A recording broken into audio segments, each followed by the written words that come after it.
সম্পূর্ণ গল্প। সকালের বাগানে ফুলের জল দিচ্ছিলাম। গোলাপের ঝোপে অনেক কুড়ি ফুটেছে।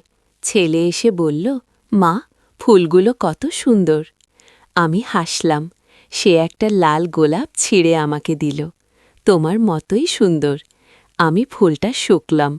সুবাস ভালো লাগল। সে বলল, মা, এই ফুলের মতোই তুমি আমার জীবনে সুগন্ধ ছড়িয়েছ। আমি গাছে জল দিতে থাকলাম। ছেলে আমার পেছনে এসে দাঁড়াল। মা, আমি তোমাকে ভালোবাসি। জলের বাল আমার হাত থেকে পড়ে গেল। শুধু মা হিসেবে নয়, একজন নারী হিসেবেও। সে আমার কাঁধে হাত রাখল। সকালের রোদে ফুলগুলো ঝলমল করছিল। তুমি আমার স্ত্রী হও। আমরা এই বাগানে একসাথে বাস করব। মৌমাছি ফুলের উপর ভন ভন করছিল। তার কণ্ঠস্বর আমার কানে মধুর মতো লাগছিল। বিয়ে করো আমাকে, মা, আমরা নতুন জীবন শুরু করি। আমার হাতের গোলাপটা মাটিতে পড়ে গেল। তার লাল পাপড়িগুলো বিছিয়ে রইল আমাদের পায়ের কাছে। আমি ভ্যাবাচাকা খেয়ে গেলাম। কি বলছে তানভীর? এ তো অসম্ভব কথা। আমি তো তার মা, সে আমার ছেলে। তাহলে সে কি বলছে? তানভীর, তুমি কি বলছ? আমি তো তোমার মা। আমি জানি, মা, কিন্তু আমি তোমাকে ভালোবাসি। তোমাকে আমার স্ত্রী হিসেবে চাই। আমার মাথা ঘুরতে লাগল। এ কেমন কথা? ছেলে তার মাকে স্ত্রী হিসেবে চায়? তানভীর, তুমি পাগল হয়ে গেছ নাকি? এ কি বলছো তুমি? মা, আমি পাগল হইনি। আমি সত্যি তোমাকে ভালোবাসি। তোমার সাথে বিয়ে করতে চাই। আমি পিছিয়ে গেলাম। তানভীর, এ অন্যায়, এ পাপ। তুমি আমার সন্তান, আমি তোমার জন্মদাত্রী। তুমি কিভাবে এমন চিন্তা করতে পারো? মা, আমি জানি এটা অস্বাভাবিক, কিন্তু আমার হৃদয় তোমার জন্য ভালোবাসায় ভরে গেছে। আমি আর সহ্য করতে পারছি না। তানভীর আমার দিকে এগিয়ে এলো। আমি আরও পিছিয়ে গেলাম। না, তানভীর, এ কখনোই হতে পারে না। তুমি আমার ছেলে, আমি তোমার মা। এই সম্পর্ক পবিত্র। তুমি এভাবে চিন্তা করতে পারো না। মা, আমি চেষ্টা করেছি, কিন্তু পারিনি। তোমার রূপ, তোমার গুণ, তোমার ভালোবাসা সবকিছুই আমাকে মুগ্ধ করেছে। আমি ভীত হয়ে পড়লাম। আমার নিজের ছেলে আমার সাথে এমন ব্যবহার করছে। এ তো ভয়ঙ্কর। তানভীর, তুমি এখনই এসব ভুলে যাও। এ ভুল চিন্তা। তুমি একটা ভালো মেয়েই খোঁজো, বিয়ে করো, সংসার করো। মা, আমার চোখে তো তুমি ছাড়া কেউ নেই। আমি তোমাকেই চাই। হঠাৎ বাড়ির ভেতর থেকে আওয়াজ এলো। মেহরুন, কোথায় তুমি? এ তো রফিকের গলা। আমার স্বামী বাড়িতে ফিরে এসেছেন। এই যে আসছি, আমি চিৎকার করে জবাব দিলাম। তানভীরের দিকে তাকিয়ে বললাম, তুমি এ কথা আর কখনো বলবে না। কেউ জানতে পারবে না, বুঝেছ?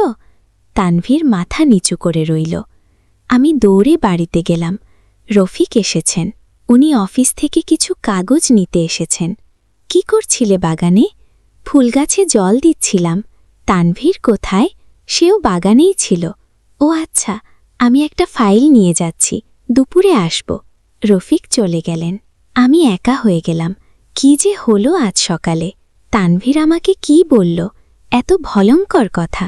আমার নিজের ছেলে আমাকে স্ত্রী হিসেবে চায়। এ কি পাগলামি? আমি রান্নাঘরে গিয়ে বসলাম। মাথায় হাত দিয়ে ভাবতে লাগলাম।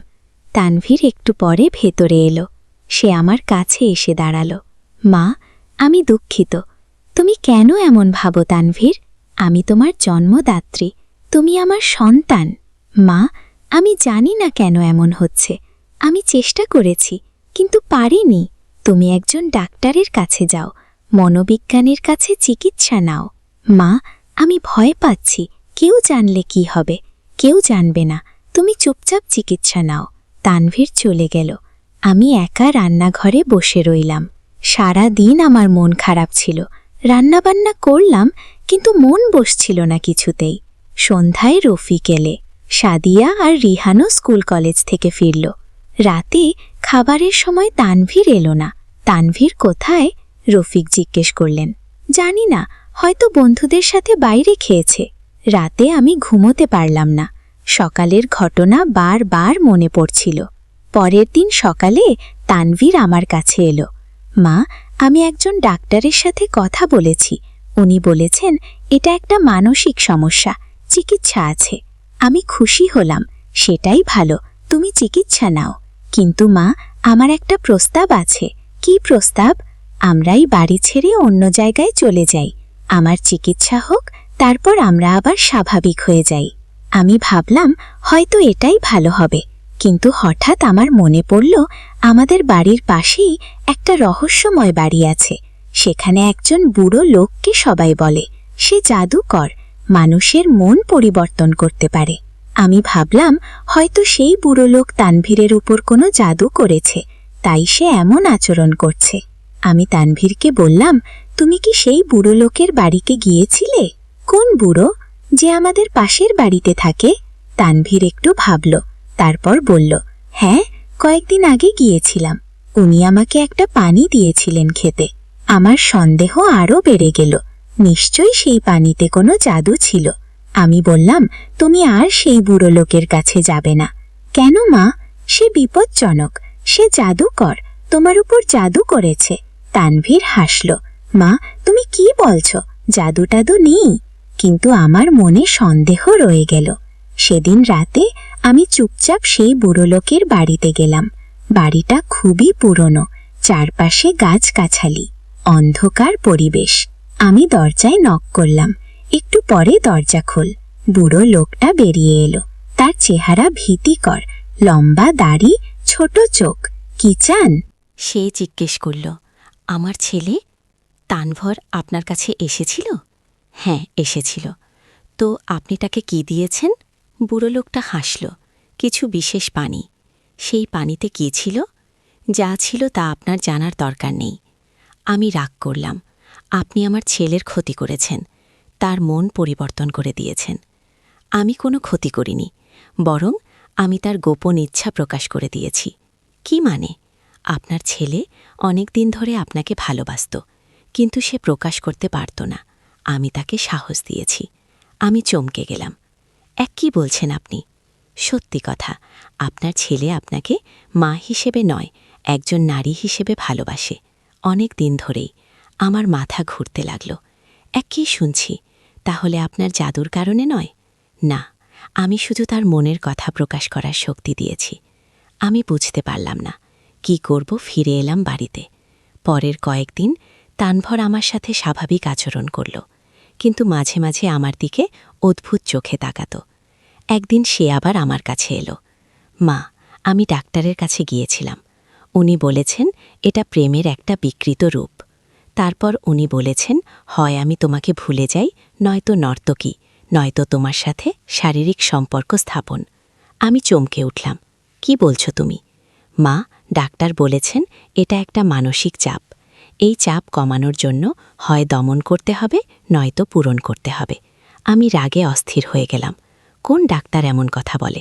এ তো অনৈতিক। মা, আমি আর পারছি না, আমার মানসিক অবস্থা খারাপ হয়ে যাচ্ছে। তানভীর আমার হাত ধরল। আমি হাত ছাড়িয়ে নিলাম। তানভীর, তুমি এই ভুল পথে চলেছ। এই সম্পর্ক কখনোই সম্ভব নয়। মা, আমি তোমাকে চাই, আমার স্ত্রী হও। তানভীর আমার কাছে আসতে চাইল। আমি পিছিয়ে গেলাম। না তানভীর, এ কখনোই হতে পারে না। হঠাৎ আমার মনে একটা পরিকল্পনা এলো। আমি ভাবলাম হয়তো তানভীরকে বোঝানো যাবে। তানভীর, আমি তোমার সাথে একটা চুক্তি করব। কি চুক্তি? তুমি যদি 1 মাস আমার কথা মতো চলতা, তাহলে আমি তোমার কথা ভাবব। তানভীরের চোখ চকচক করে উঠল। সত্যি মা? হ্যাঁ, কিন্তু শর্ত আছে। কি শর্ত? তুমি 1 মাস আমার থেকে দূরে থাকবে। তোমার নানা বাড়িতে যাবে, সেখানে থেকে পড়াশোনা করবে, মন শান্ত রাখবে। তানভীর রাজি হল। পরের দিন তানভীর নানা বাড়ি চলে গেল। আমি স্বস্তি পেলাম। ভাবলাম 1 মাসে হয়তো সে সব ভুলে যাবে। কিন্তু আমি ভুল ভেবেছিলাম। 1 মাস পর তানভীর ফিরে এলো। সে আরও 2 মনোভাব নিয়ে ফিরল। মা, আমি 1 মাস অপেক্ষা করেছি, এবার তুমি আমার কথা ভাবো। আমি বুঝতে পারলাম যে আমার পরিকল্পনা ব্যর্থ হয়েছে। তানভীর, আমি তোমার মা, এই সম্পর্ক অসম্ভব। মা, তুমি প্রতিশ্রুতি দিয়েছিলে। আমি তোমাকে ভুল পথ থেকে ফেরানোর জন্য বলেছিলাম। তানভীর খুব রেগে গেল। মা, তুমি আমার সাথে মিথ্যে বলেছ। তানভীর, আমি তোমার ভালোর জন্য বলেছি। আমার ভালো কি তা আমি জানি। তানভীর চলে গেল। আমি চিন্তায় পড়ে গেলাম। কয়েকদিন পর রফিক আমাকে জিজ্ঞেস করলেন, তানভীরের কি হয়েছে? সে খুব মন খারাপ রাখে। আমি কিছু বলতে পারলাম না।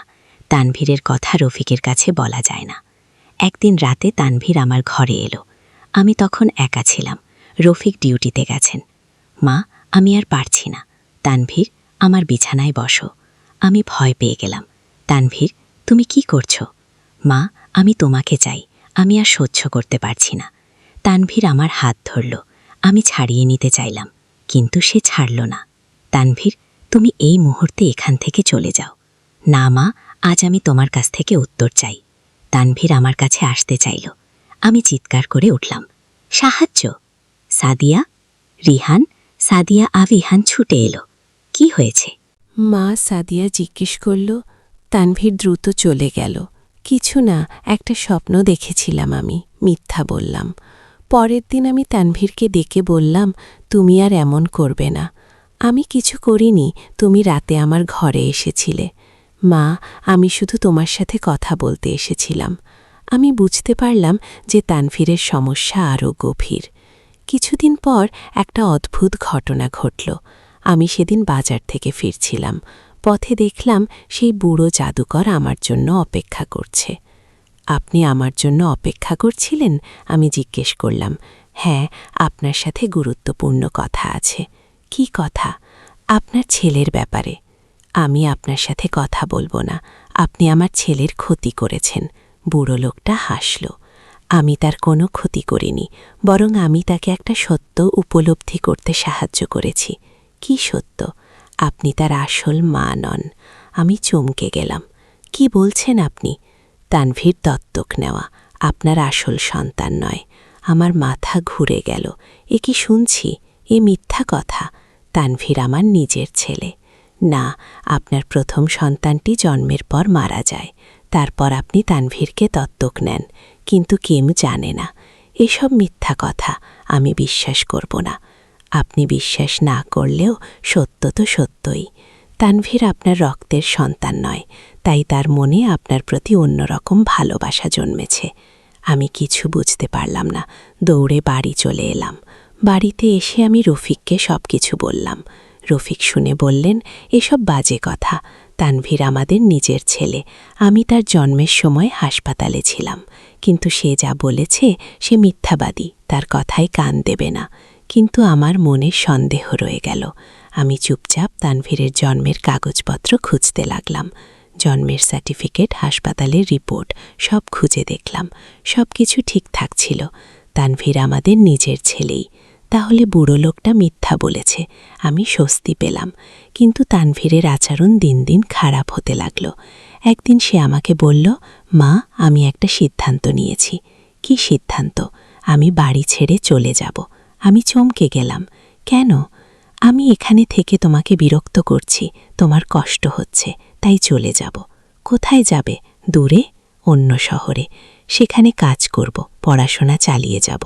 আমি ভাবলাম হয়তো এটাই ভালো হবে। তানভীর দূরে থাকলে তার মন ঠিক হয়ে যাবে। ঠিক আছে, তুমি যাও। পরের সপ্তাহে তানভীর চলে গেল। আমি ভাবলাম এবার শান্তি পাব। কিন্তু কয়েক মাস পর তানভীর আবার ফিরে এলো। এবার সে অন্যরকম হয়ে ফিরেছে। মা, আমি অনেক কিছু বুঝেছি। কি বুঝেছ? আমার ভালোবাসা ভুল ছিল। আমি এখন স্বাভাবিক হয়েছি। আমি খুশি হলাম। সত্যি? হ্যাঁ, আমি একটি মেয়েকে ভালোবাসি, তার সাথে বিয়ে করতে চাই। আমি আরও খুশি হলাম। কে সে? তার নাম রিমা। সে আমার সহপাঠী। কবে পরিচয় করাবে? খুব শীঘ্রই। আমি মনে মনে আল্লাহর শুকরিয়া আদায় করলাম। অবশেষে তানভীর ঠিক হয়ে গেছে। কিন্তু কয়েকদিন পর আমি একটা অদ্ভুত জিনিস লক্ষ্য করলাম। তানভীর যে মেয়েটির কথা বলেছে, রিমা তার সাথে তার আসলে কোনো যোগাযোগ নেই। আমি লুকিয়ে লুকিয়ে তার ফোন চেক করলাম। কোনো রিমার নাম্বার নেই। আমি তানভীরকে জিজ্ঞেস করলাম, রিমার ফোন নাম্বার কোনটা? তানভীর একটু ইতস্তত করল। তারপর বলল, সে ফোন ব্যবহার করে না। তাহলে তোমরা কিভাবে যোগাযোগ করো? আমরা সরাসরি দেখা করি। আমার সন্দেহ হলো তানভীর মিথ্যা বলছে। আমি চুপচাপ তাকে ফলো করলাম। দেখলাম সে আসলে কোনো মেয়ের সাথে দেখা করে না, বরং সে সেই বুড়ো জাদুকরের বাড়িতে যায়। আমি বুঝলাম তানভীর এখনও সেই বুড়োর প্রভাবে আছে। একদিন আমি তানভীরকে কোণঠাসা করলাম। তুমি রিমার ব্যাপারে মিথ্যা বলেছ। তানভীর চুপ করে রইল। তুমি আসলে সেই জাদুকরের কাছে যাও? মা, তুমি এখনও আমাকে নিয়ে ভুল চিন্তা করো। তানভীর মাথা নিচু করল। হ্যাঁ মা, আমি পারিনি। আমি তোমাকে ভুলতে পারিনি। আমি হতাশ হলাম। তাহলে এতদিন তুমি অভিনয় করলে? আমি চেষ্টা করেছিলাম, কিন্তু পারিনি। আমি রাগে অস্থির হয়ে গেলাম। তুমি আমার সাথে মিথ্যা বলেছ। মা, আমি বাধ্য হয়েছি। আমি চেয়েছিলাম তোমাকে খুশি করতে।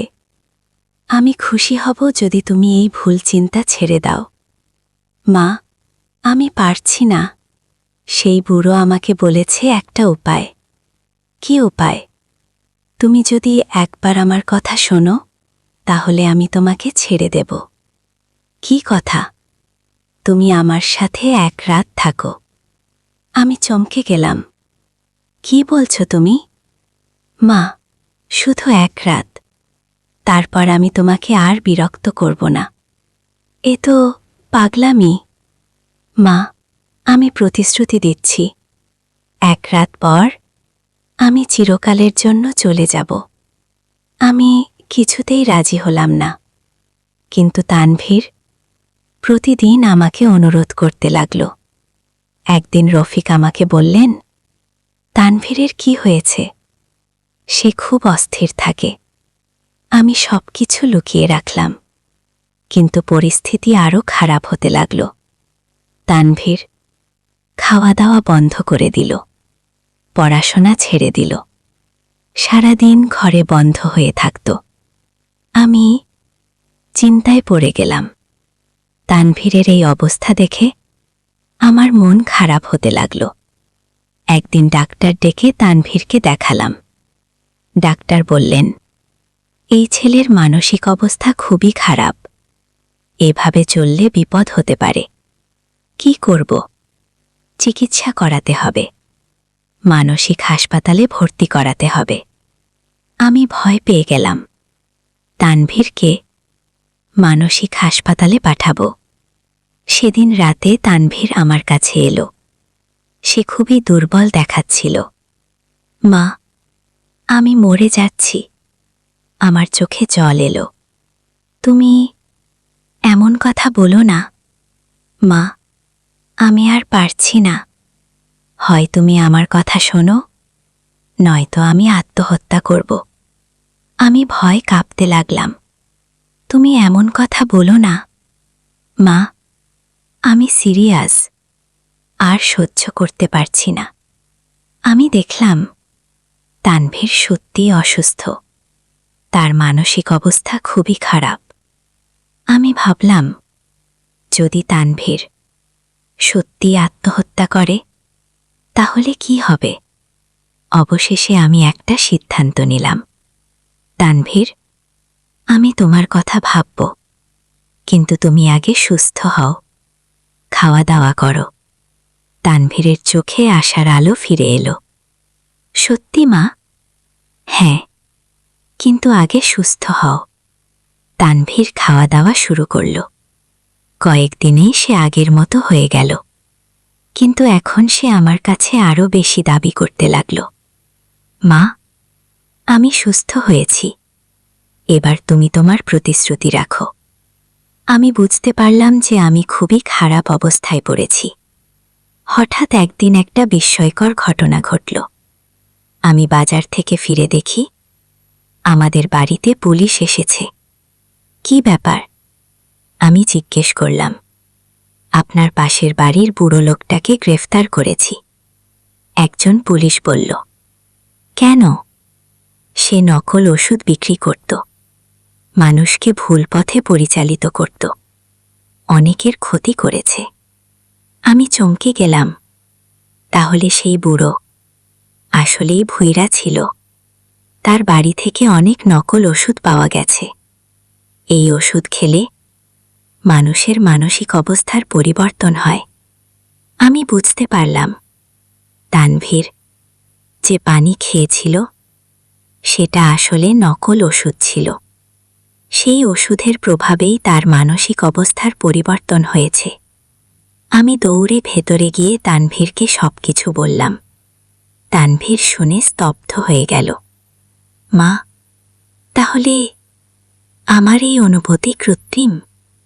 হ্যাঁ, ওষুধের প্রভাবে তোমার মন পরিবর্তন হয়েছে। তানভীর মাথায় হাত দিয়ে বসে পড়ল। মা, আমি কি করেছি? আমি তোমাকে কত কষ্ট দিয়েছি। আমি তানভীরের কাঁধে হাত রাখলাম। এটা তোমার দোষ নয়, তুমি ওষুধের প্রভাবেই এমন করেছ। কিন্তু মা, আমি তোমার সাথে এত খারাপ আচরণ করেছি, সব ভুলে যাও। এখন তুমি ঠিক হয়ে যাবে। কয়েক সপ্তাহের মধ্যে তানভীরের মানসিক অবস্থা সম্পূর্ণ স্বাভাবিক হয়ে গেল। সে আবার আগের মতো ভালো ছেলে হয়ে গেল। পড়াশোনায় মন দিল, আমার সাথে স্বাভাবিক আচরণ করতে লাগল। একদিন সে আমার কাছে এলো। মা, আমি দুঃখিত। আমি তোমাকে অনেক কষ্ট দিয়েছি। এসব আর বলবে না। তুমি এখন ভালো আছো, এটাই যথেষ্ট। মা, আমি একটা সত্যিকারের মেয়েকে পছন্দ করেছি। আমি খুশি হলাম। সত্যি? হ্যাঁ, তার নাম নাফিসা, আমার ক্লাসমেট। কবে পরিচয় করাবে? আগামী সপ্তাহে। আমি মনে মনে খুশি হলাম। অবশেষে তানভীর স্বাভাবিক হয়েছে। কয়েক মাস পর তানভীর নাফিসাকে বাড়িতে নিয়ে এলো। মেয়েটি খুবই ভদ্র এবং সুন্দর। তানভীর আমাকে বলল, মা, আমরা বিয়ে করতে চাই। আমি খুশিতে কেঁদে ফেললাম। আল্লাহর রহমত, তোমরা বিয়ে করো। কয়েক মাস পর তানভীর আর নাফিসার বিয়ে হলো। বিয়েতে অনেক আত্মীয় স্বজন এলো, সবাই খুশি। বিয়ের পর তানভীর আর নাফিসা আলাদা বাড়িতে চলে গেল। তারা খুব সুখে থাকতে লাগল, আমিও শান্তিতে থাকতে লাগলাম। সেই ভয়াবহ দিনগুলোর কথা ভুলে গেলাম। 1 বছর পর তানভীর বাবা হলো। তার একটি সুন্দর ছেলে হলো। আমি নানি হলাম, খুব খুশি। তানভীর আমাকে বলল, মা, তোমার ধৈর্য আর ভালোবাসার জন্যই আমি আজ সুখে আছি। আমি বললাম, এসব কথা বলিস না, তুমি আমার সন্তান, তোমার ভালো হলেই আমার ভালো। এভাবে আমাদের পরিবারে আবার শান্তি ফিরে এলো।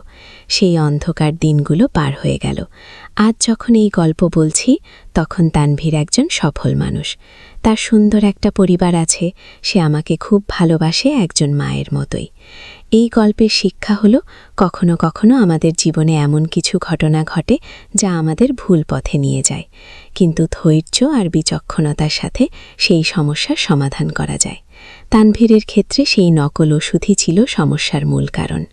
সেই ওষুধের প্রভাব শেষ হবার পর সে স্বাভাবিক হয়ে গেল। আমি আল্লাহর কাছে কৃতজ্ঞ যে সেই কঠিন সময়টা আমরা পার করতে পেরেছি। এখন আমার নাতি নাতনিদের সাথে সময় কাটাই। তানভীর প্রায় বাচ্চাদের নিয়ে আমার কাছে আসে। আমরা সবাই মিলে খুব আনন্দে থাকি। সেই বুড়ো ভণ্ড জাদুকর এখন জেলে। তার মতো আরও অনেক ভণ্ড আছে যারা মানুষকে বিভ্রান্ত করে। আমাদের সবার উচিত এদের থেকে সাবধান থাকা।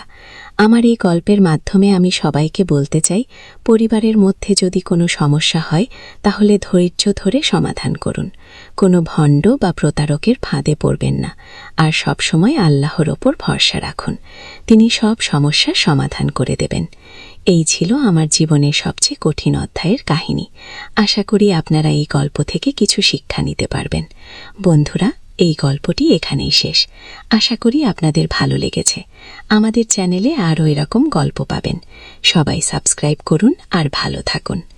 একদিন আলী সাহেব সোহেলের অফিসে এলেন। সোহেল তাকে দেখে অবাক হয়ে গেল। স্যার, আপনি এখানে? হ্যাঁ সোহেল, তোমার অফিস একবার দেখতে চাইলাম। খুব সুন্দর হয়েছে গো। আলী সাহেব পুরো অফিস ঘুরে দেখলেন, কর্মচারীদের সাথে কথা বললেন। তারপর সোহেলের রুমে এসে বসলেন। সোহেল, তুমি অনেক দূরে এসছ। মনে আছে 7 বছর আগে তুমি যখন আমার অফিসে প্রথম এসেছিলে চা বানানোর কাজ করতে? হ্যাঁ স্যার, সব মনে আছে। আমি গর্বিত যে আমি তোমাকে একটা সুযোগ দিয়েছিলাম, আর তুমি সেই সুযোগকে কাজে লাগিয়েছ। জানো সফলতার মূল সূত্র কি? স্যার, কঠোর পরিশ্রম, সততা আর হাল না ছাড়া। তোমার মধ্যে এই 3টা গুণই আছে। সোহেল চোখে জল নিয়ে বলল, আপনি না থাকলে আজ আমি এখানে পৌঁছাতে পারতাম না স্যার। না সোহেল, আমি শুধু একটা দরজা খুলে দিয়েছিলাম। ভেতরে ঢুকে পথ তৈরি করেছ তুমি নিজে। আলী সাহেব চলে যাওয়ার আগে বললেন, আমার একটা বড় প্রজেক্ট আছে, একটা 20 ফ্লোর বিজনেস টাওয়ার। আমি চাই তুমি এই প্রজেক্টে আমার সাথে পার্টনার হও, 50-50। রাজি? সোহেল অবাক হয়ে গেল। এত বড় প্রজেক্ট? স্যার, আমার কি যথেষ্ট সামর্থ্য আছে? আছে, আমি বিশ্বাস করি। সোহেল রাজি হয়ে গেল। এটা তার জীবনের সবচেয়ে বড় প্রজেক্ট হবে। পঞ্চম অধ্যায়, বড় চ্যালেঞ্জ। 20 ফ্লোর বিজনেস টাওয়ারের কাজ শুরু হল। এটা সোহেলের জীবনের সবচেয়ে বড় চ্যালেঞ্জ। প্রজেক্টের বাজেট প্রায় 10 করোড় টাকা। সোহেলকে 5 করোড় টাকা ইনভেস্ট করতে হবে। সোহেল তার সব সঞ্চয়, ব্যাংক লোন আর কিছু ইনভেস্টর থেকে টাকা জোগাড় করল। এটা একটা বিশাল ঝুঁকি। যদি প্রজেক্ট ব্যর্থ হয়, সব শেষ। মিনা চিন্তিত ছিল। সোহেল, এত বড় ঝুঁকি নেওয়া ঠিক হবে? মিনা, জীবনে বড় কিছু করতে হলে ঝুঁকি নিতে হয়। আমি এই সুযোগ হাতছাড়া করতে চাই না। আগিয়ে, কিন্তু যদি কিছু ভুল হয়? ভুল হবে না। আমি আলী সাহেবের সাথে আছি, উনি আমাকে গাইড করবেন। প্রজেক্ট শুরু হল। প্রথম 6 মাস সব ভালোই চলছিল। কাজ সময় মতো হচ্ছে, বাজেট ঠিক আছে। কিন্তু 7 মাসের মাথায় একটা বড় সমস্যা দেখা দিল।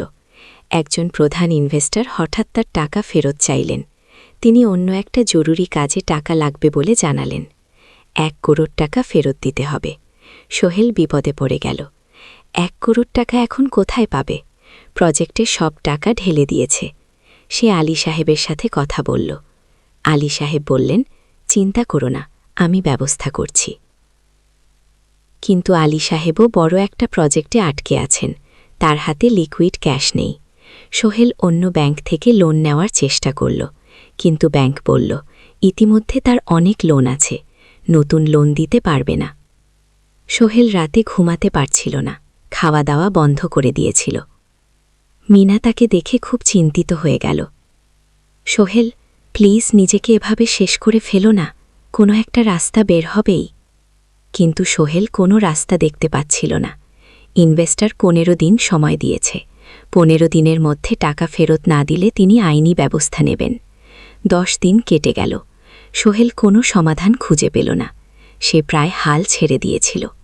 11 দিনের দিন একটা অপ্রত্যাশিত ঘটনা ঘটল। জাহিদ ভাই, সোহেলের পুরনো সহকর্মী, তার অফিসে এলেন। জাহিদ ভাই এখন একটা রিয়েল এস্টেট কোম্পানিতে সিনিয়র ম্যানেজার। সোহেল, আমি তোমার সমস্যার কথা শুনেছি গো। হ্যাঁ ভাই, আমি বিপদে পড়েছি গো। আমি তোমাকে সাহায্য করতে চাই। আমার কিছু সঞ্চয় আছে, 5 লাখ টাকা, তুমি নাও। সোহেল চোখে জল নিয়ে বলল, ভাই, আমি কোনো বোঝার দরকার নেই। তুমি আমাকে অনেক কিছু শিখিয়েছ। তোমার কাছ থেকে পরিশ্রম আর সততা শিখেছি। এখন আমার পালা তোমাকে সাহায্য করার। জাহিদ ভাই চলে যাওয়ার পর আরও 2 জন এলো। একজন সোহেলের পুরনো ক্লায়েন্ট আর একজন তার কর্মচারী। 2 জন মিলে আরও 8 লাখ টাকা দিল। করিম মামা 20 লাখ টাকা ব্যবস্থা করলেন, তার কিছু বন্ধুদের কাছ থেকে ধার করে। মিনা তার সব গয়না বিক্রি করে 10 লাখ টাকা দিল। সবাই মিলে প্রায় 45 লাখ টাকা জোগাড় হল।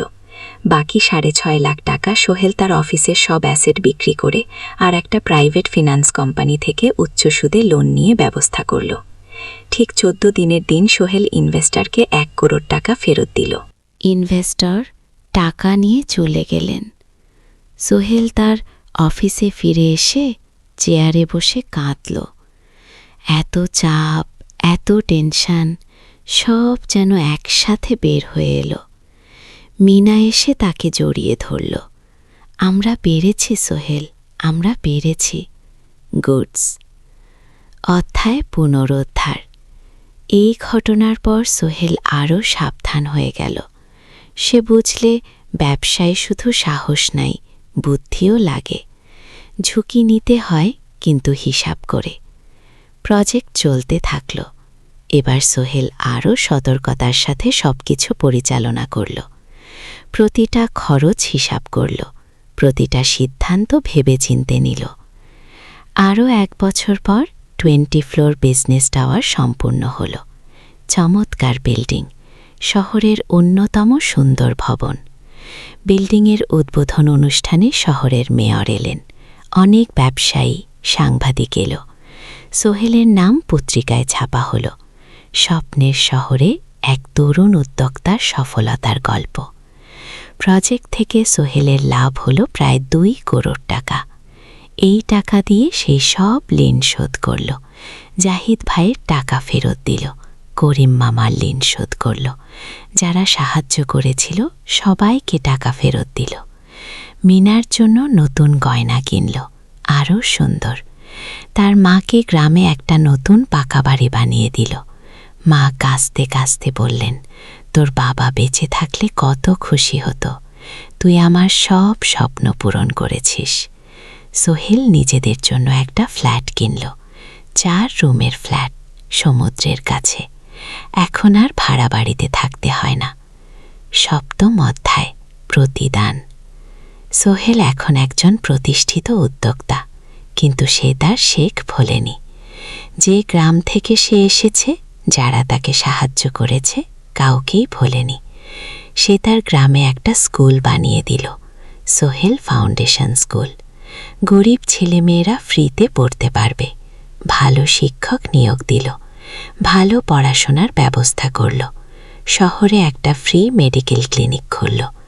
গরিব মানুষরা ফ্রিতে চিকিৎসা পাবে।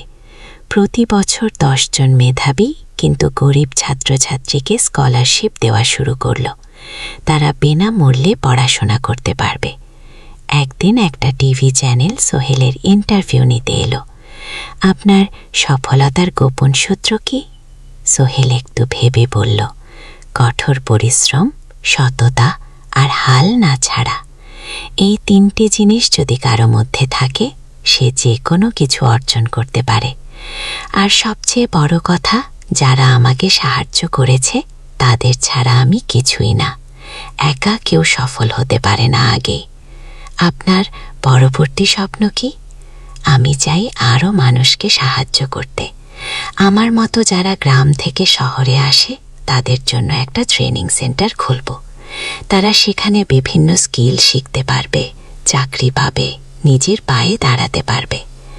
18 অধ্যায়, নতুন প্রজন্ম। আরও 5 বছর কেটে গেল। সোহেল এখন 45 বছরের। তার মেয়ে সারা এখন 9 বছরের। স্কুলে ক্লাস 4-এ পড়ে, খুব মেধাবী মেয়ে। একদিন সারা বাবাকে জিজ্ঞেস করল, বাবা, তুমি কিভাবে এত বড় হলে? আমার বন্ধুরা বলে তুমি একজন সফল মানুষ গো। সোহেল তাকে কোলে নিয়ে বসল। বাবা, তুমি জানো, তোমার দাদু ছিলেন একজন স্কুল শিক্ষক, খুব সৎ মানুষ। কিন্তু আমরা গরিব ছিলাম। আমি রিক্সা চালাতাম গো। রিক্সা? সত্যি? হ্যাঁ। তারপর আমি এই শহরে এলাম, অনেক কষ্ট করেছি, কিন্তু হাল ছাড়িনি। মানুষ আমাকে সাহায্য করেছে, আর আমি কঠোর পরিশ্রম করেছি। বাবা, আমিও কি তোমার মতো হতে পারবো? অবশ্যই পারবে বাবা। তবে মনে রেখো, সফলতা মানে শুধু টাকা পয়সা না। সফলতা মানে ভালো মানুষ হওয়া, অন্যদের সাহায্য করা, সৎ থাকা গো। সারা মাথা নাড়ল। আমি ভালো মানুষ হব বাবা। সোহেল তার মেয়েকে জড়িয়ে ধরল। মনে মনে ভাবল, তার জীবনের সব কষ্ট সার্থক হয়েছে। মিনা রান্নাঘর থেকে ডাকল, খাবার তৈরি, এসো। সোহেল সারাকে নিয়ে ডাইনিং টেবিলে গেল। ঋতু এসেছে। সে এখন বিয়ে করেছে, তার একটা ছেলে হয়েছে। সোহেলের মাঝে মাঝে চট্টগ্রামে বেড়াতে আসেন, আজও এসেছে। সবাই মিলে খেতে বসল। হাসি গল্পে ভরা পরিবার। সোহেল তাকালো তার মায়ের দিকে, মিনার দিকে, সারার দিকে, ঋতুর দিকে। মনে হল, জীবনে আর কি চাই। খাওয়া শেষে সবাই বসে রইল, গল্প করছিল। হঠাৎ সোহেলের ফোন বাজেল। অফিস থেকে একটা জরুরি বিষয়। সোহেল ফোন রেখে দিয়ে মিনাকে বলল, একটা নতুন প্রজেক্টের প্রস্তাব এসেছে, একটা এতিমখানা বানানোর কাজ, সরকারি প্রজেক্ট। তুমি নেবে? অবশ্যই, এটা আমার স্বপ্নের প্রজেক্ট। যেসব বাচ্চাদের বাবা মা নেই তাদের জন্য একটা সুন্দর জায়গা। মিনা হাসুন, তুমি কখনো বদলাও না, এখনো অন্যদের কথা ভাবো। এটাই তো জীবন মিনা, শুধু নিজের জন্য বাঁচলে কি হবে। ঊনবিংশ অধ্যায়, উত্তরাধিকার। 10 বছর আরও কেটে গেল। সোহেল এখন 55 বছরের। তার চুলে পাক ধরেছে, কিন্তু শক্তি এখনও আগের মতোই। সারা এখন 19 বছরের। সে বিশ্ববিদ্যালয়ে ইঞ্জিনিয়ারিং পড়ছে। সে চায় বাবার মতো কনস্ট্রাকশন ইন্ডাস্ট্রিতে কাজ করতে। একদিন সারা বাবাকে বলল, বাবা, আমি তোমার কোম্পানিতে কাজ করতে চাই। এখনও তো তোর পড়াশোনা বাকি। জানি, কিন্তু আমি এখন থেকেই শিখতে চাই। ছুটির দিনে তোমার সাথে সাইটে যেতে চাই, দেখতে চাই কিভাবে কাজ হয়। সোহেল খুশি হয়ে গেল। তার মেয়ে তার পথ অনুসরণ করতে চায়। ঠিক আছে, কিন্তু শর্ত হলো তোকে সব কিছু নিজ থেকে শিখতে হবে। কোনো স্পেশাল ট্রিটমেন্ট পাবি না। আমি তো তাই চাই বাবা। সারা তার বাবার সাথে কাজ শিখতে শুরু করল। সে দেখল কিভাবে শ্রমিকরা কাজ করে, কিভাবে ম্যাটেরিয়াল বাছাই করতে হয়, কিভাবে একটা প্রজেক্ট ম্যানেজ করতে হয়। সোহেল তাকে কোনো সহজ পথ দিল না। সারাকেও সবার মতো কষ্ট করতে হলো। সাইটে রোদে দাঁড়িয়ে থাকতে হলো, শ্রমিকদের সাথে কথা বলতে হলো, কিন্তু সারা হাল ছাড়ল না। সে তার বাবার মেয়ে, পরিশ্রম করতে জানে। 3 বছর পর সারা গ্র্যাজুয়েট হল। সে সোহেলের কোম্পানিতে জুনিয়র প্রজেক্ট ম্যানেজার হিসেবে যোগ দিল। সোহেল ধীরে ধীরে সারাকে বড় দায়িত্ব দিতে শুরু করল। সারা তার বাবার মতোই সৎ, পরিশ্রমী। 20 অধ্যায়, সমাপ্তি নয়, নতুন শুরু। আরও 5 বছর পর। সোহেল এখন 60 বছরের। সে সিদ্ধান্ত নিল, এবার অবসর নেওয়ার সময় এসেছে। কোম্পানির দায়িত্ব সারাকে দেবে। একটা অনুষ্ঠান করা হলো। সোহেল আনুষ্ঠানিকভাবে কোম্পানির চেয়ারম্যান পদ থেকে অবসর নিল। সারা হল নতুন ম্যানেজিং ডিরেক্টর।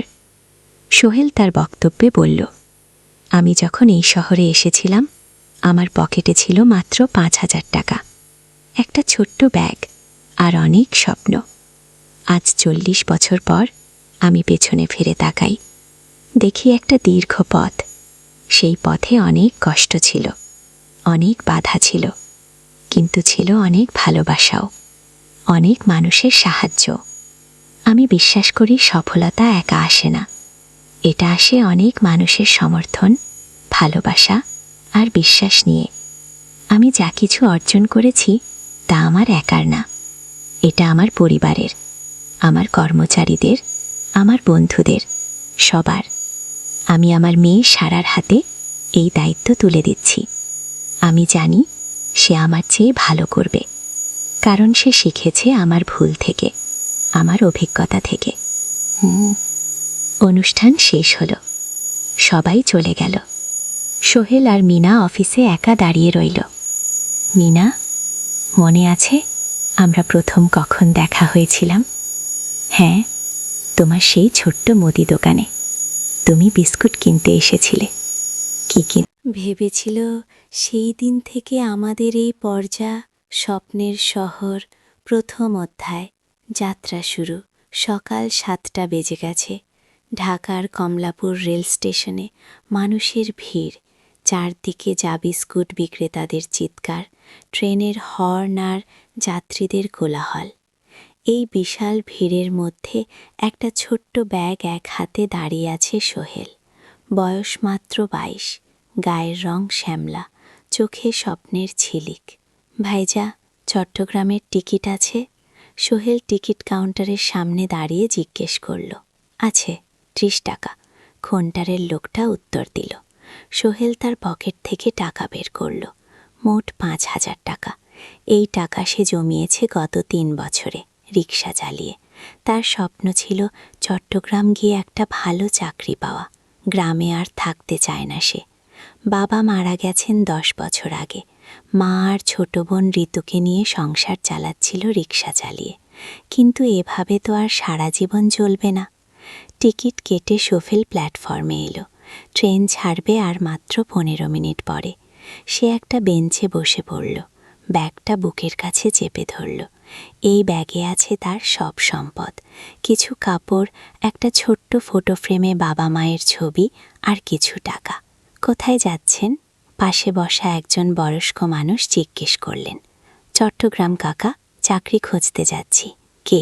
সোহেল বিনয়ের সাথে উত্তর দিল। ভালো, তবে শহরে সাবধানে থাকবেন। শহর মানে অনেক সুযোগ, কিন্তু অনেক ফাঁদও আছে, খুব বয়স্ক লোকটা বললেন। সোহেল মাথা নাড়ল। সে জানে শহরের জীবন সহজ না, কিন্তু তার কোনো বিকল্প নেই। গ্রামে রিক্সা চালিয়ে মাসে ৩,৫০০ টাকা আয় হতো।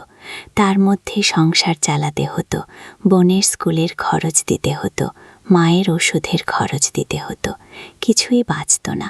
আর এই জীবন থেকে বেরোনোর একটাই পথ, শহরে গিয়ে ভালো কাজ খুঁজে নেওয়া। সোহেল মনে মনে ভাবল তার বাবার কথা। বাবা ছিলেন একজন স্কুল শিক্ষক, খুব সৎ মানুষ ছিলেন। সবসময় বলতেন, সোহেল, তুই লেখাপড়া শিখে বড় মানুষ হবি। আমাদের পরিবারে আর কেউ বড় চাকরি করেনি, তুই করবি। কিন্তু বাবা যখন মারা গেলেন, তখন সোহেল মাত্র এসএসসি পরীক্ষা দিয়েছে। ফলাফল ভালো হয়েছিল, জিপিএ অর্ধচতুর। কিন্তু বাবার মৃত্যুর পর আর পড়া হলো না, পরিবারের দায়িত্ব নিতে হলো। ট্রেন ছাড়ল।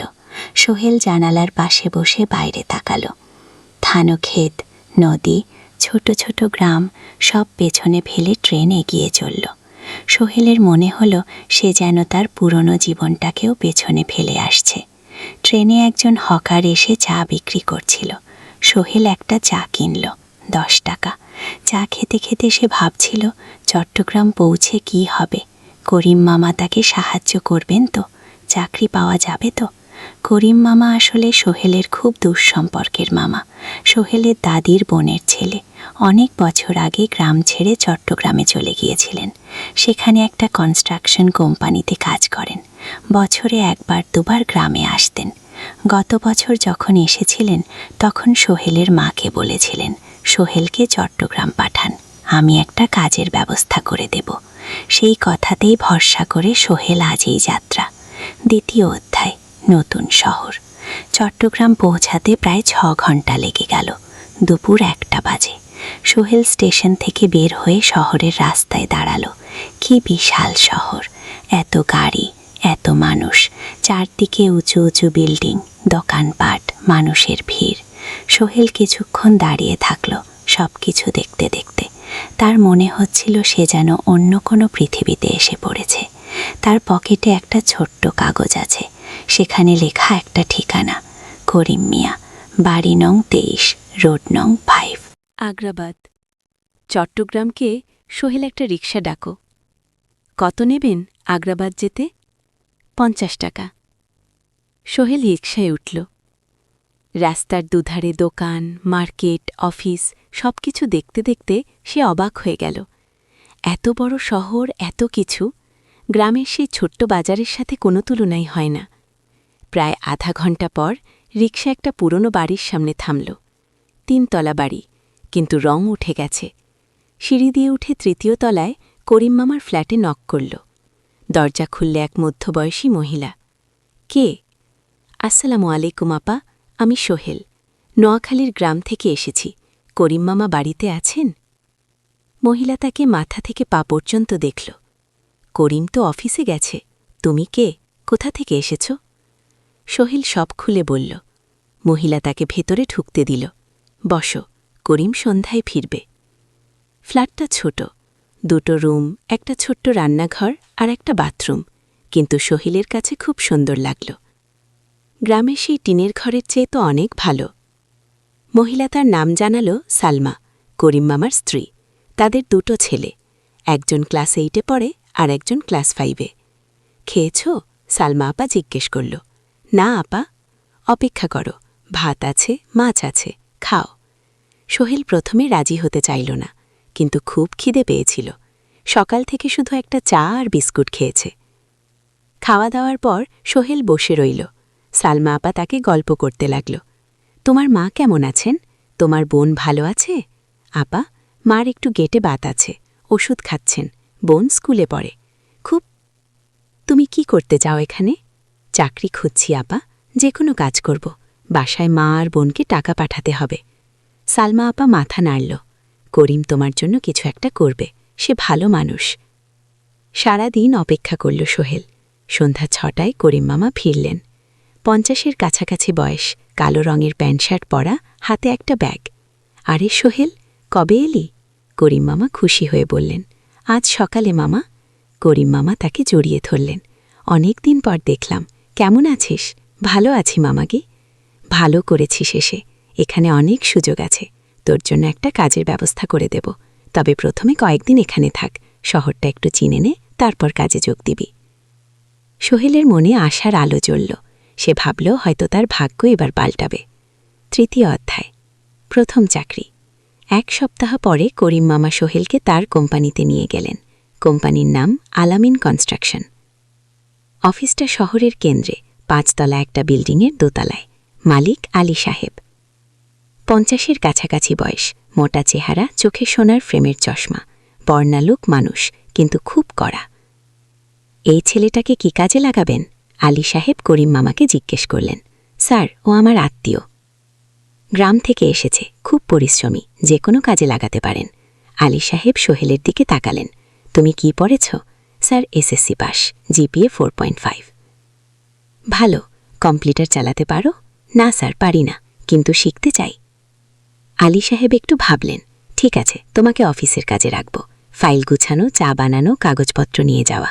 মাসে 5,000 টাকা। রাজি আছো? জি স্যার। করিম সোহেল খুশি হয়ে গেল। 5,000 টাকা। রিকশা চালিয়ে 3,500 পেত, এখানে 5,000। কাজ শুরু হলো পরদিন থেকে। সকাল 8টায় অফিসে যেতে হয়, ফিরতে হয় সন্ধ্যা 7টায়। প্রথম দিন সোহেল ঘুম থেকে উঠে ভোর 5টায়, তৈরি হয়ে 7:30টায় অফিসের উদ্দেশ্যে বের হলো। করিম মামার বাড়ি থেকে অফিস প্রায় 5 কিলোমিটার। বাসা যেতে হয়। অফিসে পৌঁছে সোহেল দেখল সেই প্রথম আলী সাহেব এখনও আসেননি। অফিস খোলা ছিল না। 8-10 মিনিট পর একজন লোক এসে অফিস খুল। তুমি নতুন? জি, আমি সোহেল। আমি জাহিদ, অ্যাসিস্ট্যান্ট ম্যানেজার। এসো। জাহিদ ভাই সোহেলকে সব কিছু দেখা।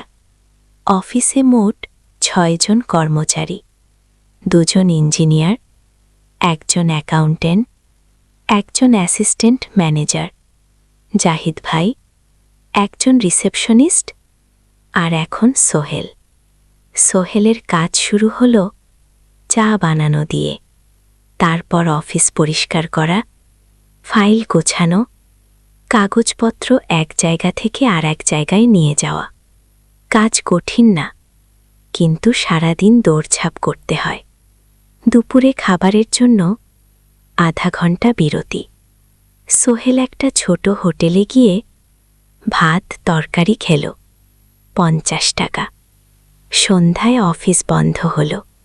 সোহেল ক্লান্ত হয়ে বাসায় ফিরল। কেমন লাগলো প্রথম দিন? করিম মামা জিজ্ঞেস করলেন। ভালো মামা, অনেক কিছু শিখলাম। প্রথম মাসের শেষে সোহেল বেতন পেল 5,000 টাকা। সে 3,000 টাকা মাকে পাঠালো। মা ফোনে কাঁদতে লাগলেন। আল্লাহ তোকে ভালো রাখুক সোহেল। সোহেলের চোখেও জল এলো। তার মনে হল সে একটা বড় কাজ করতে পেরেছে। 4র্থ অধ্যায়, শহরের জীবন। 3 মাস কেটে গেল। সোহেল এখন শহরের সাথে মিশে গেছে। প্রতিদিন অফিসে যাওয়া আসার পথে সে দেখে হাজারো মানুষের জীবন। কেউ সফল, কেউ ব্যর্থ, কিন্তু সবাই চলছে নিজের পথে। সোহেল অফিসের কাজের পাশাপাশি কম্পিউটার শেখার চেষ্টা করছে। অফিসে একটা কম্পিউটার আছে। যখন কেউ ব্যবহার করে না, তখন সোহেল একটু একটু শেখার চেষ্টা করে। জাহিদ ভাই তাকে সাহায্য করেন।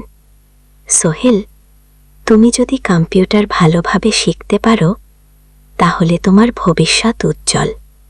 জাহিদ ভাই একদিন বললেন। কিভাবে শিখব ভাই? ট্রেনিং সেন্টারে যাও, সন্ধ্যায় ক্লাস আছে, মাসে 2,000 টাকা লাগবে। কি? সোহেল ভাবল। ২,০০০ টাকা অনেক, কিন্তু এটা বিনিয়োগ, ভবিষ্যতের জন্য। সে একটা ট্রেনিং সেন্টারে ভর্তি হল। সপ্তাহে ৩ দিন, সন্ধ্যা ৭:৩০ থেকে রাত ৯টা পর্যন্ত ক্লাস। কম্পিউটারের basic, MS Word, Excel, PowerPoint, internet ব্যবহার। একদিন অফিস থেকে ফেরার সময় সোহেল একটা দোকানে চা খেতে গেল। দোকানের পাশেই একটা ছোট্ট মুদি দোকান। সেখানে একটা মেয়ে বসে আছে। বয়স হবে ২০-এর কাছাকাছি। সাদাসিধে চেহারা, সাদা শাড়ি পরা, কিন্তু চোখে এক ধরনের দৃঢ়তা। ভাইজান, ১ প্যাকেট বিস্কুট দেন। কি? সোহেল বলল। মেয়েটা বিস্কুট দিল। ২০ টাকা। সোহেল টাকা দিয়ে যাচ্ছিল। হঠাৎ মেয়েটা বলল, আপনি নতুন এসেছেন এই এলাকায়, তাই না? হ্যাঁ, ৩ মাস হলো। কিভাবে বুঝলেন? আপনার চেহারা দেখেই বোঝা যায়। এখনো গ্রামের ছোঁয়া আছে। আর আপনি প্রতিদিন এই পথ দিয়ে যান। দেখেছি। কি? মেয়েটা হাসল। সোহেল হেসে ফেলল। আপনি খুব পর্যবেক্ষক। মনে হচ্ছে গিয়ে জীবনে অনেক কিছু দেখেছি, তাই মানুষকে চিনতে শিখেছি। গো, আপনার নাম? মিনা। এই দোকান আমার বাবার। উনি অসুস্থ, তাই আমি দেখছি। গো। সেদিন থেকে সোহেল প্রায় সেই দোকানে যেতে শুরু করল। মিনার সাথে গল্প করত। ধীরে ধীরে তাদের মধ্যে একটা বন্ধুত্ব তৈরি হল। মিনাও তার জীবনের গল্প বলল। মিনার মা মারা গেছেন যখন সে মাত্র ৭ বছরের। বাবা আব্দুল হামিদ একা হাতে মিনাকে বড় করেছেন। মুদি দোকান দিয়ে সংসার চালান। মিনা কলেজে পড়ে, অনার্স 2nd ইয়ার। সকালে কলেজে যায়, দুপুরে ফিরে এসে দোকান সামলায়। বাবার হার্টের সমস্যা আছে, তাই ভারী কাজ করতে পারেন না। তোমার স্বপ্ন কি? একদিন সোহেল জিজ্ঞেস করল। গ্র্যাজুয়েশন শেষ করে একটা ভালো চাকরি করব, তারপর বাবাকে ভালো চিকিৎসা করাবো। তুমি? আমিও চাকরি করে পরিবারকে ভালোভাবে দেখভাল করতে চাই। মা আর বোনকে নিয়ে শহরে আনব একদিন গো। দুজনেই নিজেদের স্বপ্নের কথা বলতে গিয়ে বুঝে তাদের স্বপ্ন অনেকটা একই রকম। ৫ম অধ্যায়, বিপদ। ৬ মাস কেটে গেল।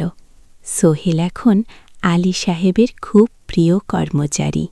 সে শুধু চা বিস্কুট দেওয়ার কাজই করে না, এখন কম্পিউটারেও কিছু কাজ শিখেছে। ছোটখাটো টাইপিং, ডেটা এন্ট্রি এসব করতে পারে। আলী সাহেব খুশি হয়ে তার বেতন বাড়িয়ে ৮,০০০ টাকা করে দিয়েছেন।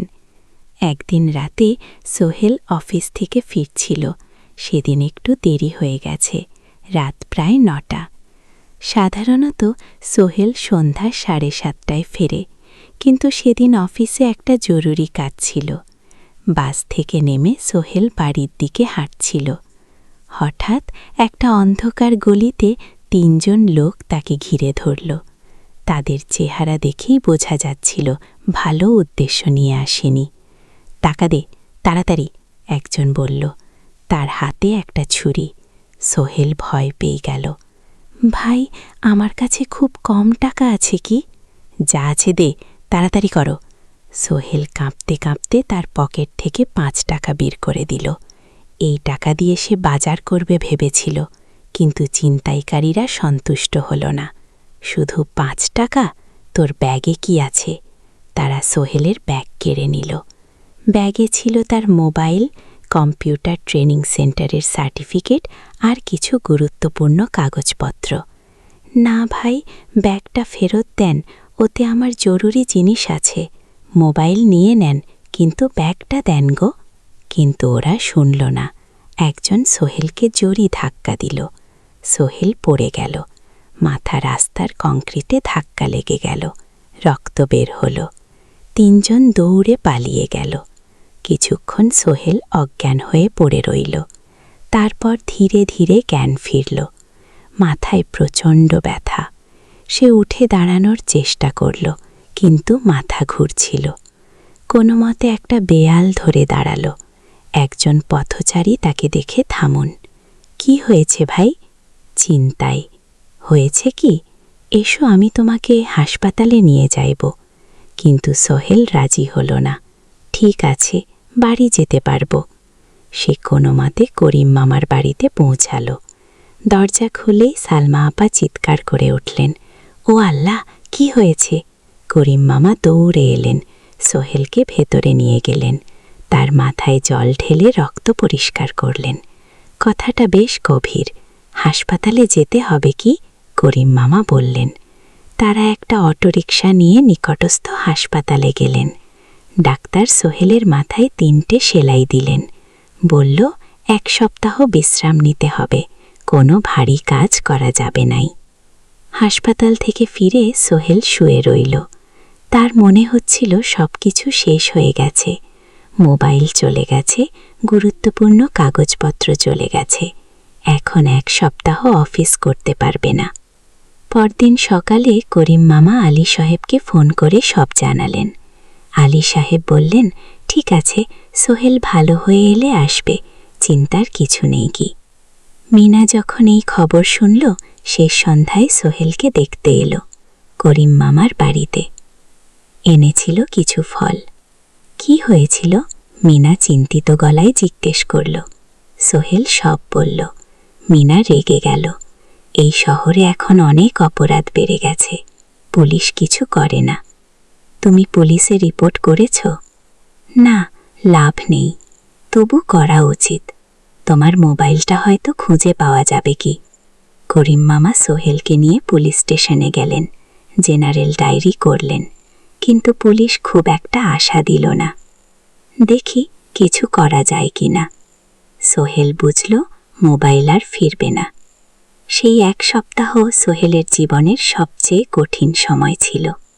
সে শুধু শারীরিকভাবে ক্ষতিগ্রস্ত হয়নি, মানসিকভাবেও ভেঙে পড়েছিল। প্রতি রাতে দুঃস্বপ্ন দেখত। সেই 3জন ছিনতাইকারীর মুখ ভুলতে পারছিল না।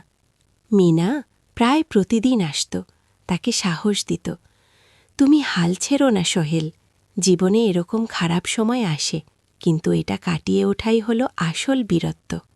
সোহেলের মা গ্রাম থেকে ফোন করতেন, করিম মামার মোবাইল থেকে। তুই ভালো আছিস তো? সোহেল মাকে সব সত্যি বলেনি, শুধু বলেছে, হ্যাঁ মা, ভালো আছি, একটু জ্বর হয়েছিল, এখন ভালো। 1 সপ্তাহ পর সোহেল আবার অফিসে গেল। আলী সাহেব তাকে দেখে খুশি হলেন।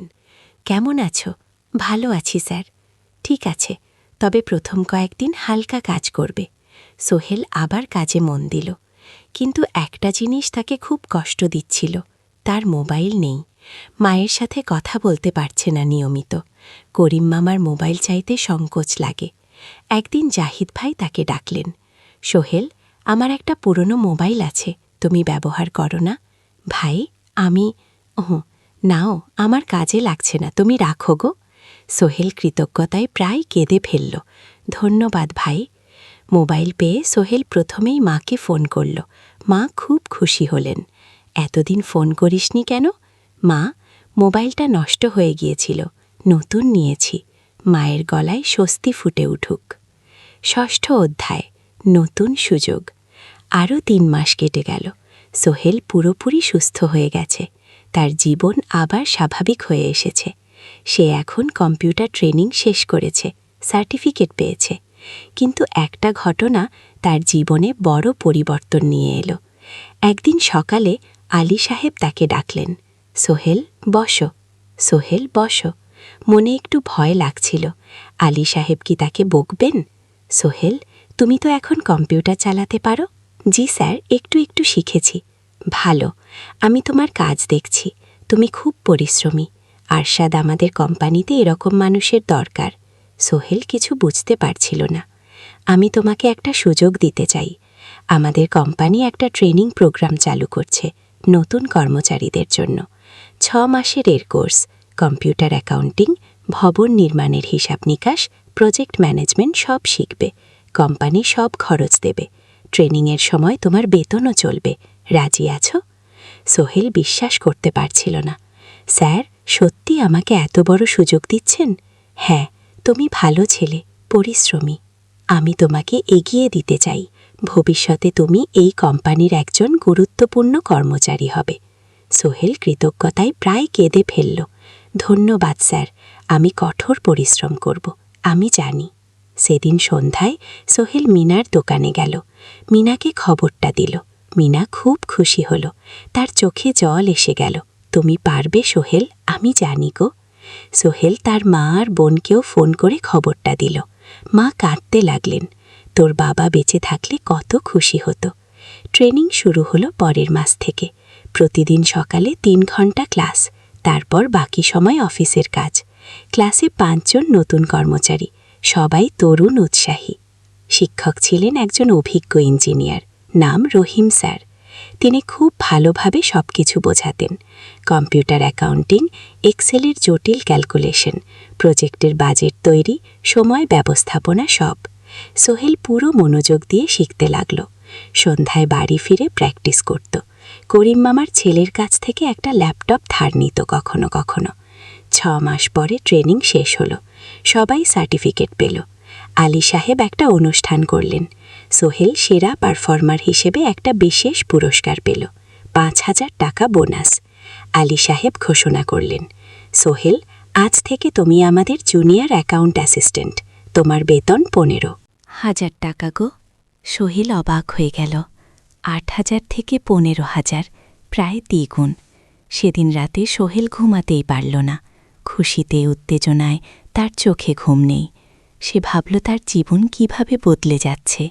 2 বছর আগে যে রিক্সা চালাক, আজ সে একটা নামকরা কোম্পানির অ্যাকাউন্ট অ্যাসিস্ট্যান্ট। 7ম অধ্যায়, প্রেম ও প্রস্তাব। 1.5 বছর হয়ে গেল সোহেলের চট্টগ্রাম আসার। সে এখন একজন সফল যুবক। তার মা গ্রামে খুব খুশি। প্রতি মাসে সোহেল 1,000 টাকা পাঠায়। ছোট বোন ঋতু এখন কলেজে ভর্তি হয়েছে সোহেলের পাঠানো টাকায়। মায়ের চিকিৎসাও ভালোভাবে হচ্ছে। মিনার সাথে সোহেলের সম্পর্ক এখন আর শুধু বন্ধুত্ব নয়, দুজন দুজনকে ভালোবাসে, কিন্তু কেউ কাউকে সরাসরি বলার সাহস পায়নি। প্রতিদিন দেখা হয়, গল্প হয়, কিন্তু সেই একটা কথা বলা হয়ে ওঠে না। একদিন শুক্রবার, ছুটির দিন, সোহেল মিনাকে বলল, আজকে একটু ঘুরতে যাবে? কোথায়? পতেঙ্গা বিচ। তুমি কি কখনো গেছ? না, কিন্তু আমার দোকানগুলো শুক্রবার তোমার বাবা সামলাবেক। মিনা রাজি হয়ে গেল। দুপুরে দুজনে বাস নিয়ে পতেঙ্গা গেল। সমুদ্র দেখে মিনাও বাক হয়ে গেল। কি সুন্দর! দুজনে বালিতে বসে ঢেউরের শব্দ শুনতে শুনতে গল্প করছিল। হঠাৎ সোহেল বলল, মিনা, তোমার সাথে কিছু বলার ছিল। বলো সোহেল। একটা লম্বা শ্বাস নিল। তুমি জানো, আমি তোমাকে ভালোবাসি। মিনা হাসল। তার চোখ ভিজে গেল। জানি, আমিও তোমাকে ভালোবাসি। সোহেল গো। সোহেল অবাক হয়ে গেল। সত্যি? হ্যাঁ, অনেক দিন ধরেই জানি। তুমি আমার জীবনে এসে সব কিছু বদলে দিয়েছ। তোমার সাথে থাকলে আমার মনে হয় আমি যে কোনো কিছু করতে পারবো। দুজনে কিছুক্ষণ চুপ করে বসে রইল। সমুদ্রের ঢেউ এসে পায়ে লাগছিল। সূর্য পশ্চিমে ঢেলে পড়ছে। আকাশ লাল কুমলা হয়ে গেছে। কিন্তু আমার বাবার সাথে কথা বলতে হবে। কি? মিনা বলল। আমি তৈরি। যখন বলবে তখন বলবো। পরের সপ্তাহে সোহেল মিনার বাবার সাথে কথা বলল। আব্দুল হামিদ সাহেব প্রথমে একটু দ্বিধা করলেন। তুমি কোন পরিবারের ছেলে? তোমার বাবা কি করতেন? সোহেল সব সত্যি বলল। তার বাবা ছিলেন স্কুল শিক্ষক। মারা গেছেন 10 বছর আগে। মা গ্রামে থাকেন। ছোট বোন কলেজে পড়ে। তুমি নিজে কি করো? আমি আলামিন কনস্ট্রাকশন কোম্পানিতে জুনিয়র অ্যাকাউন্ট অ্যাসিস্ট্যান্ট। মাসে 15,000 টাকা বেতন। ও, আব্দুল হামিদ সাহেব ভাবলেন। তারপর বললেন, দেখো, মিনা আমার একমাত্র সন্তান। তার মা নেই। আমি একা তাকে বট করেছি। আমি চাই মিনা একজন ভালো ছেলের সাথে বিয়ে হোক। তুমি দেখতে ভালো ছেলে মনে হচ্ছে, কিন্তু আমাকে তোমার মায়ের সাথে দেখা করতে হবে।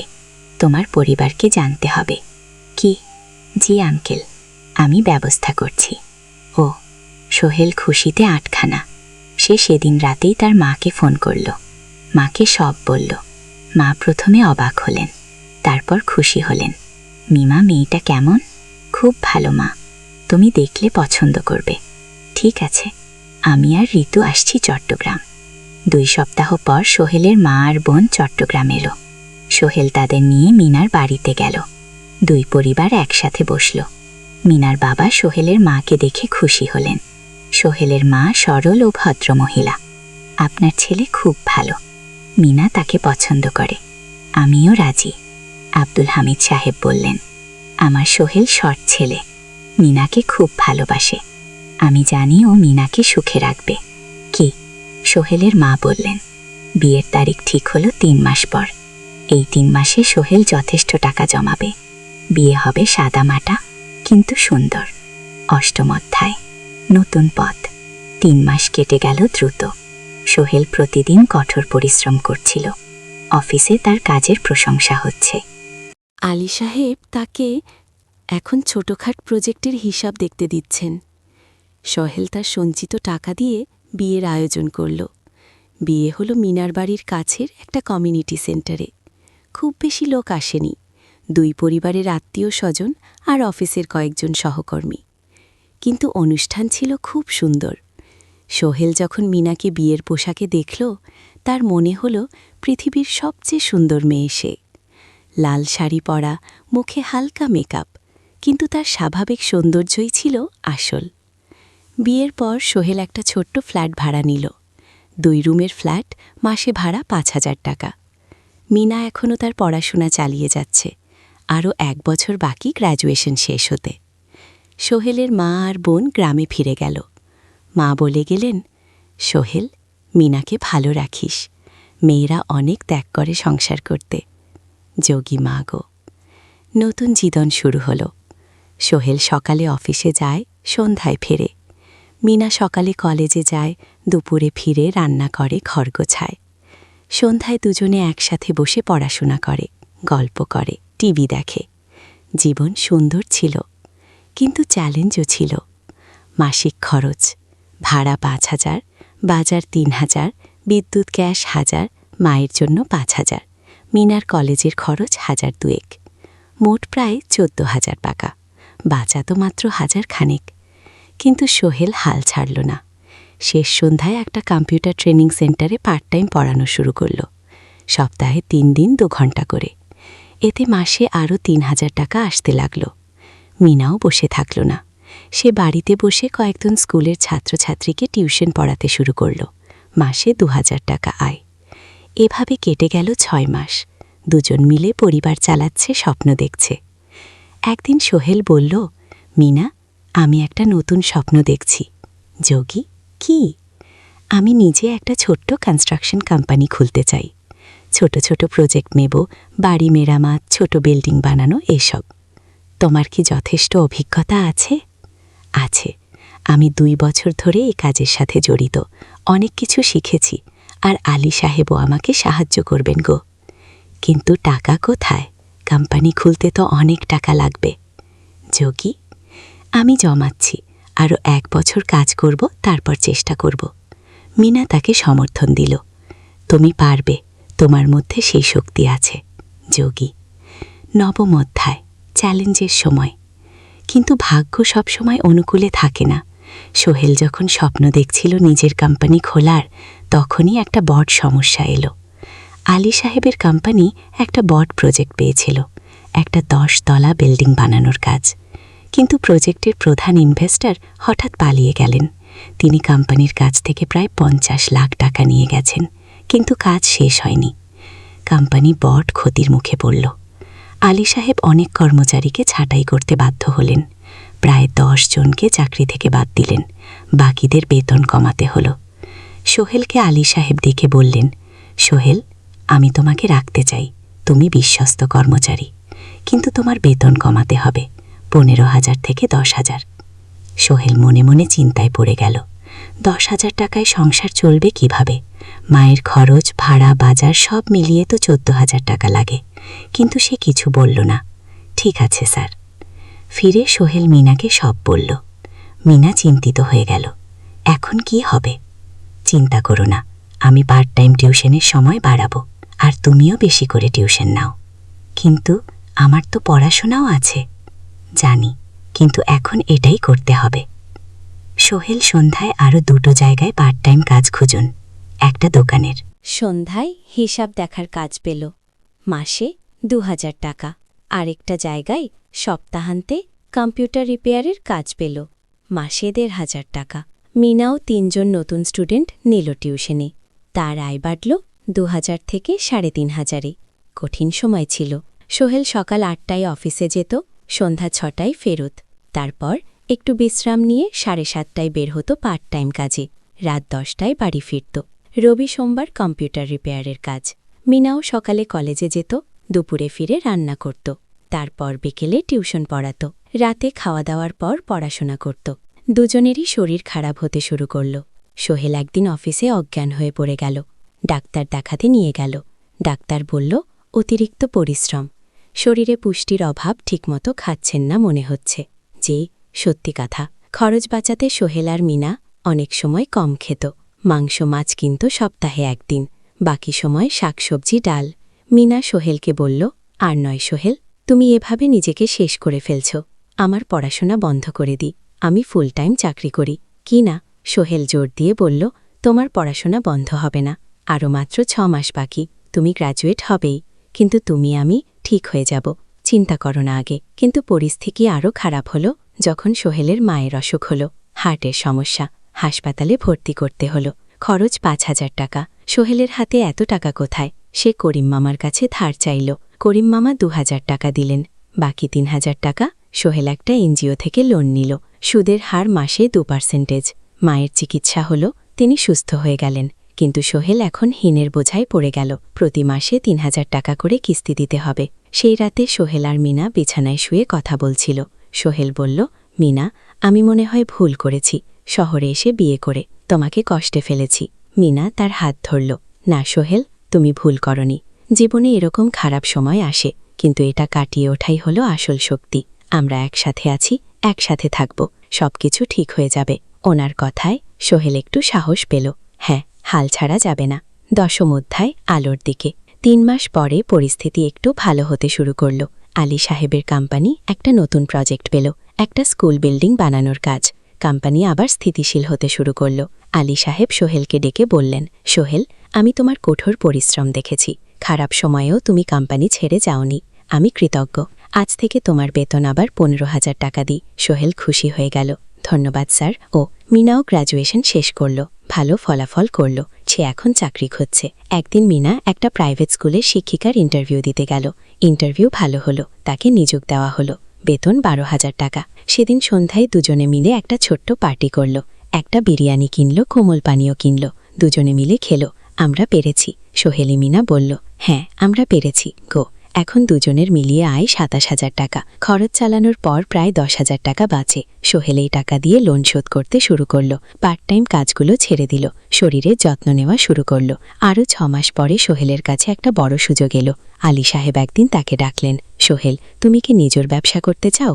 স্যার, আমি তোমাকে একটা ছোট্ট প্রজেক্ট দিতে চাই, একটা 3তলা বিল্ডিংয়ের কনস্ট্রাকশন।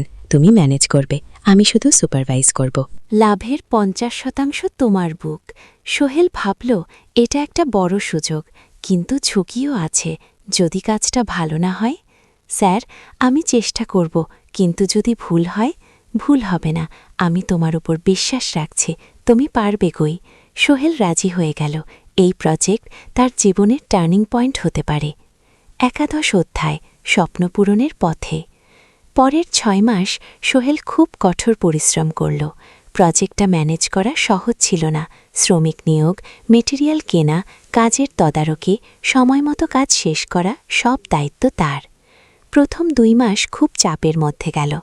একদিন একজন শ্রমিক কাজ করতে গিয়ে আহত হল। সোহেল তাকে হাসপাতালে নিয়ে গেল, তার চিকিৎসার খরচ দিল।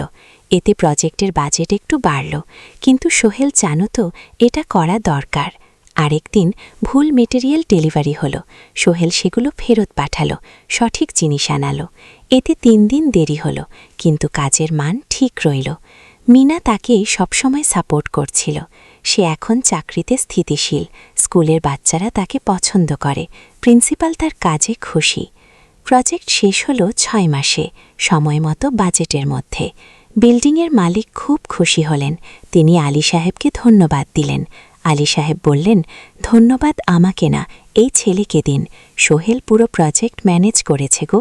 প্রজেক্ট থেকে মোট লাভ হলো 3 লাখ টাকা। সোহেল পেল 1.5 লাখ টাকা। তার জীবনে এত টাকা এই প্রথম। সে করিম মামার লেন শোধ করল, এনজিওর বাকি লেন শোধ করল, তারপর তার মাকে 500 টাকা পাঠালো। মা দিয়ে গ্রামের বাড়িটা একটু মেরামত করালো। বোন ঋতুর জন্য একটা ল্যাপটপ কিনল। বাকি টাকা দিয়ে সোহেল একটা ব্যাংক অ্যাকাউন্টে জমা রাখল ভবিষ্যতের জন্য। আলী সাহেব সোহেলকে আরও 2টো প্রজেক্ট দিলেন, এবার একটু বড়। সোহেল আত্মবিশ্বাসের সাথে সেগুলো শেষ করল। 2 বছর পরে সোহেল সিদ্ধান্ত নিল, এবার নিজের কোম্পানি খোলার সময় এসেছে। দ্বাদশ অধ্যায়, নতুন শুরু। সোহেল তার সব জমানো টাকা দিয়ে একটা ছোট্ট অফিস ভাড়া নিল। 2 রুমের অফিস, একটা রুমে কাজের জায়গা, আরেকটাই ছোট্ট মিটিং রুম। অফিসের সামনে একটা বোর্ড লাগালো সোহেল, সোহেল কনস্ট্রাকশন অ্যান্ড ডেভেলপমেন্টই। মিনা তাকে সাহায্য করছিল। সে অফিসের অ্যাকাউন্টস দেখত।